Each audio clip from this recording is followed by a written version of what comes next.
ఇప్పుడు మన విజయవాడ కూడా అడిగారు వాళ్ళు. ఓకే, నీ దగ్గర ఇప్పుడు 68 ఏమో ఉన్నారనుకోండి విజయవాడ, 68 మందికి తలకొక 25 లక్షలు ఇచ్చి ప్లస్ తన క్యాంపైన్కి 1.5-2 కోట్లు ఖర్చు పెట్టుకుని మొత్తం కలిపి ఒక 10 కోట్లు ఖర్చు పెట్టే వాళ్ళని ఎవరైనా పట్టుకొచ్చుకో అని చెప్తారు. కనీసం 5 కోట్లు కనీసం 5 కోట్లు తక్కువ. పోనీ ఆ మేయర్ అయ్యాక ఏమైనా డబ్బులు వస్తాయా? పంచుమర్తో నురాద్ది, అదే నాకు బాగా గుర్తు అనమాట. వాళ్ళు బంగారు వ్యాపారం ఏదో ఉండేది వాళ్ళకి, మాంగారు. ఆ ఎలక్షన్స్ కి వాళ్ళ జేబులోంచి కొంత ఖర్చు పెట్టుకోవాల్సి వచ్చింది అప్పుడు, సొంతగా డైరెక్ట్ చేసినప్పుడు. కౌన్సిలర్లు అందరికి, ఏదో కార్పొరేటర్లు అందరికి డబ్బులు ఇవ్వడం ఇది అంతా అయింది.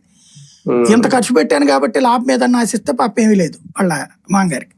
అందువల్ల వాళ్ళ మాంగారికి వీళ్ళ ఆయనకి విభేదాలు రావాల్సి వచ్చింది అప్పుడు. అట్లాంటి సిచ్యుయేషన్స్ ఉంటాయి అన్నమాట. మొత్తానికి ఇప్పుడు జనసేన అయితే ఇందులో చాలా ప్రాబ్లం అయితే ఫేస్ చేయాలి. అందరూ కూడా డబ్బులు ఉన్నటువంటి వాళ్ళని ఎత్తుక్కోవాలండి అప్పుడు క్యాండిడేట్లు. అంటే టీడీపీకి ఎలాగా అవకాశం ఉంటది కాబట్టి వాళ్ళు ఇబ్బంది పడరు కదా సార్ పెద్దగా. వీళ్ళకైనా మనుషులు ఉంటారు, వీళ్ళకి కూడా ఎందుకుంటారు. జనసేనకు కూడా ఇప్పుడు గతంతో పోల్చుకుంటే ఇప్పుడు కాస్త తెగబడే వాళ్ళు ఉన్నారు వాళ్ళకి కూడా. కాబట్టి ఏంటంటే ఆ ఖర్చు పెట్టినటువంటి వాడు ఎలా సంపాదించుకుంటాడు అన్నది ఇక్కడ ఇష్యూ. ప్రతిపక్షాన్ని గ్రౌండ్ లెవెల్లో టార్గెట్ చేయడం కోసమే ఈ ప్రత్యక్ష ఎన్నికల ఫైనల్ గా కాదు, తన బలాన్ని పెంచుకోవడం కోసం. ప్రతిపక్షం గురించి కాదు, తన మిత్రపక్షాల కంటే తను ఆధిపత్యాన్ని ప్రదర్శించడానికి ఇదంతే.